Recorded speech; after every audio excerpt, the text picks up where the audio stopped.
behalf of the Government of India, I welcome you to the Economic Editors Conference. Economic journalists, especially those who are based in places other than the capital, look forward to this annual interaction. So do we, because economic journalists play a vital role in market-based economic systems. They build public opinion, communicate information, and transmit economic realities, which in turn influences political decision-making. So once again, a very warm welcome to all of you. These are challenging times for the global economy. Against the backdrop of a slow recovery from the global economic crisis of 2008, economic problems in Europe have emerged as another threat to the global financial system. This uncertainty is affecting market sentiments everywhere and dampening the prospects of an upturn in the global economy. The world economy achieved a GDP growth rate of 5.3% in 2010.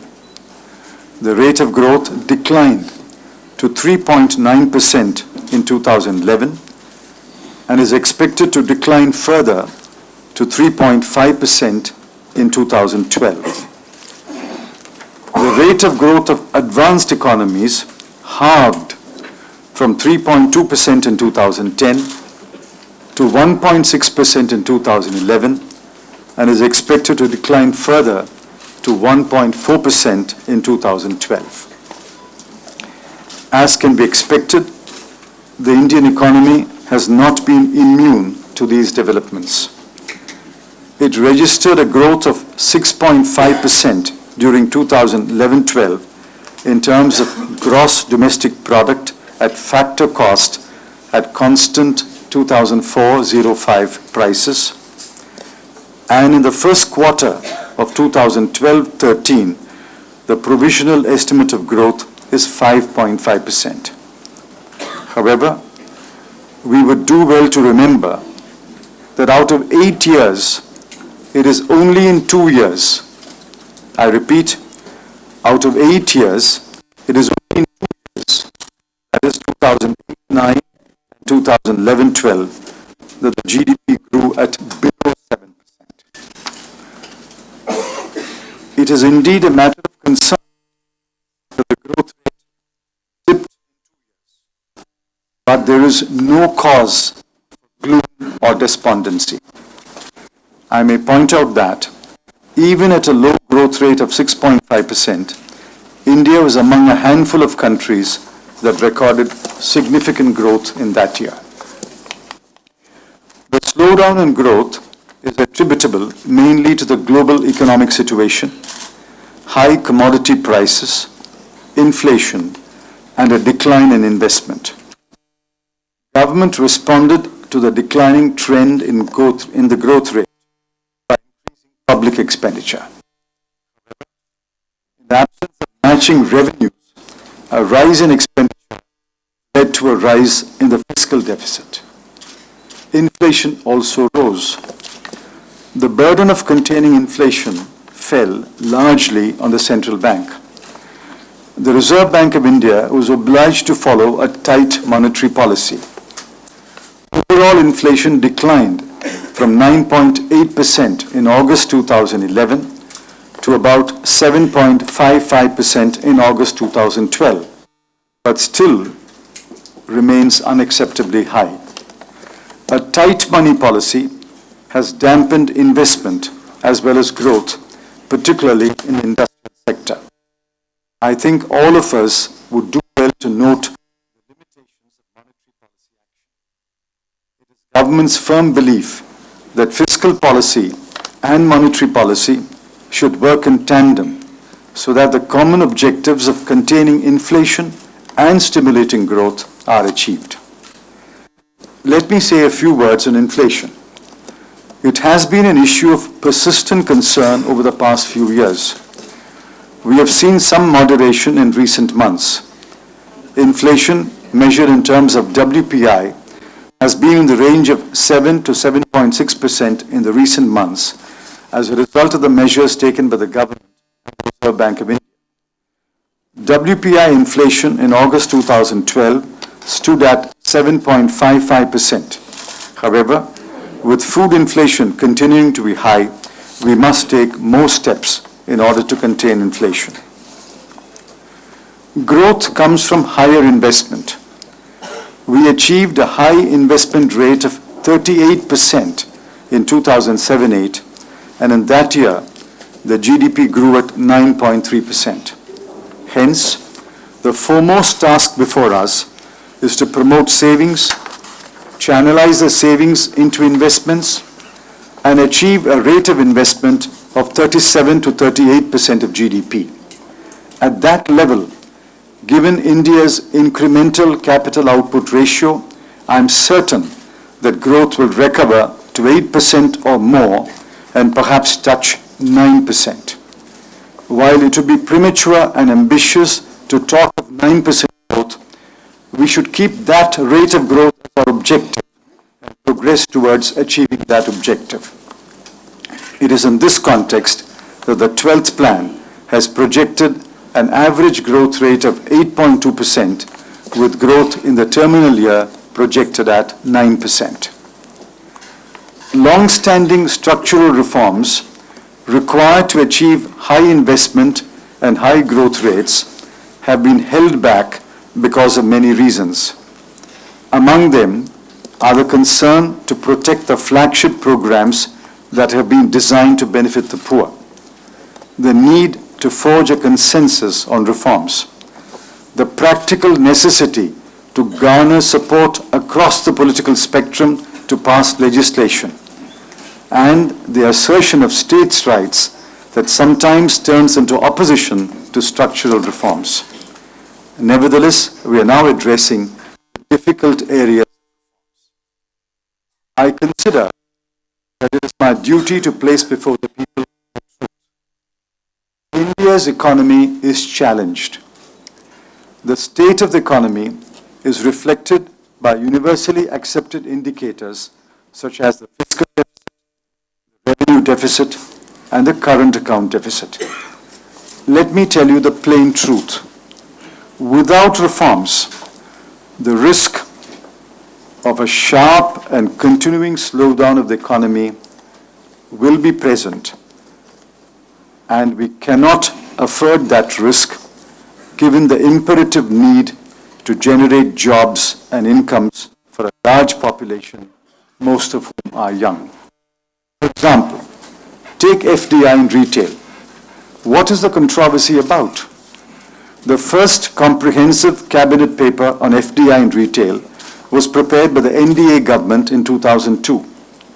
It was considered by a group of ministers. That paper acknowledged that FDI in retail was essential to improve the supply chain in agriculture, which alone will bring benefits to both producers and consumers. That paper also endorsed the argument that FDI in retail would generate millions of jobs. The idea was never rejected. So, why should there be a controversy when the government announced its intention to lay down guidelines in order to enable FDI in retail? Government has made it clear that the ultimate decision whether FDI in retail will be allowed in any state will rest with the state government concerned. No state can say that other states should also allow FDI in retail.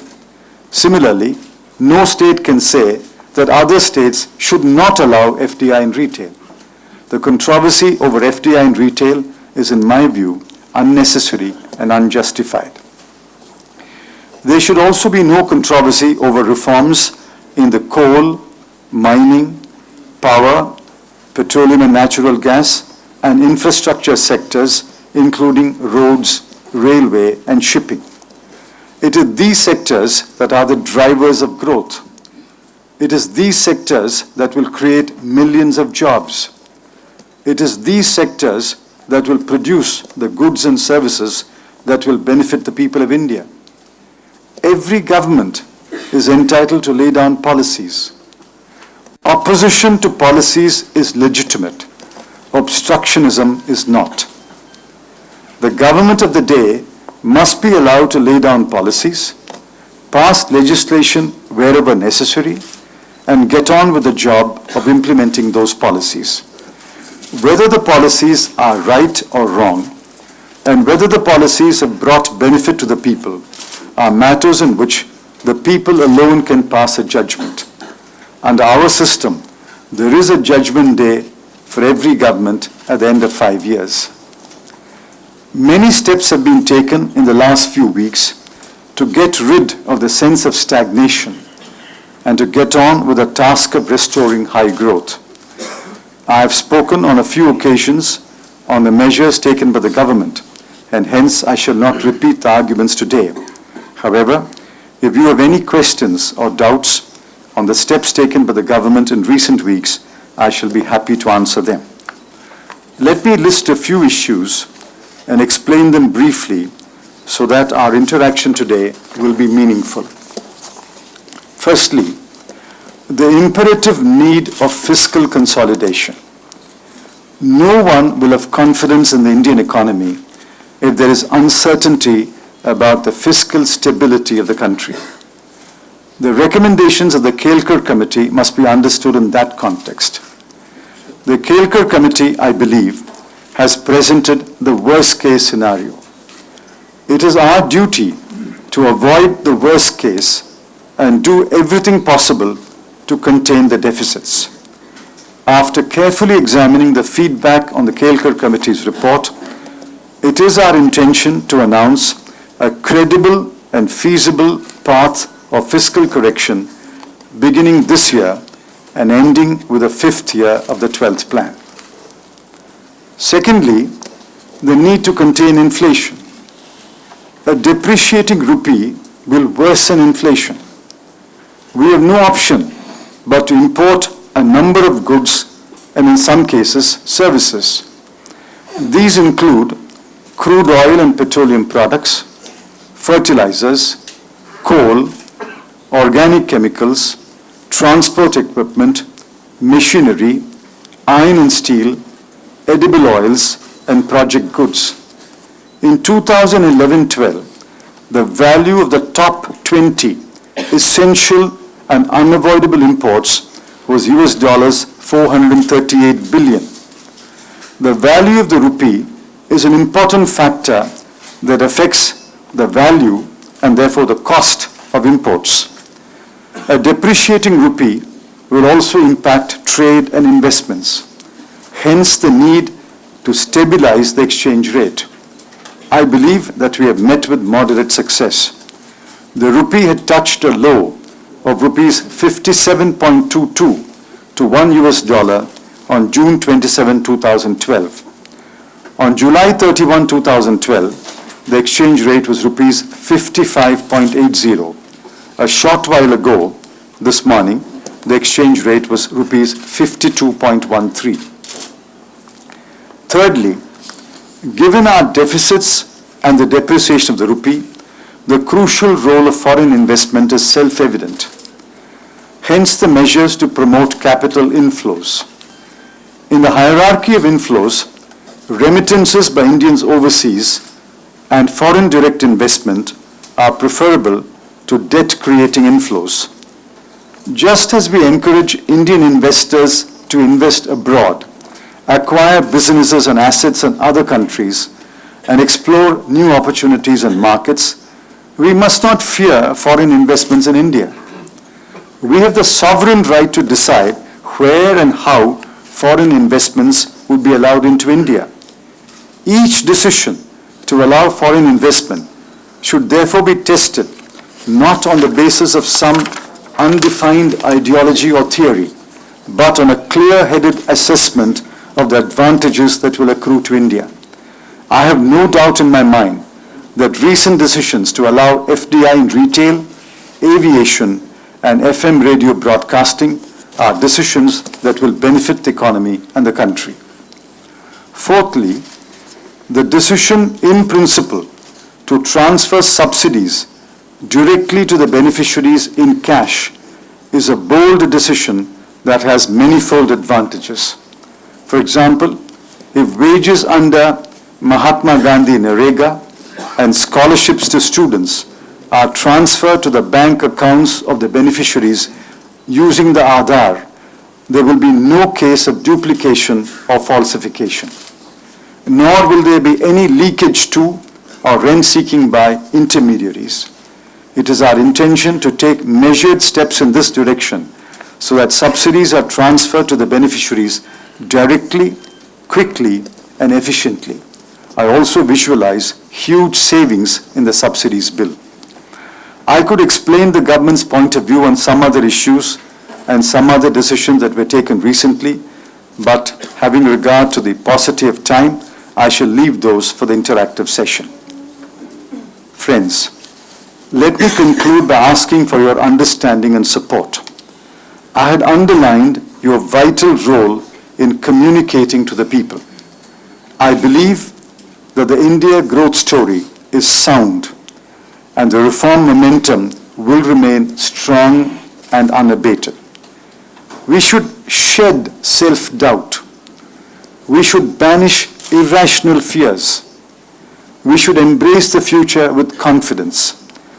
We should believe that we have the capacity to overcome any crisis as we did in 1991, 1997, and 2008. We have a good story to tell the people of India and the rest of the world, and I ask your support in communicating that story. Thank you.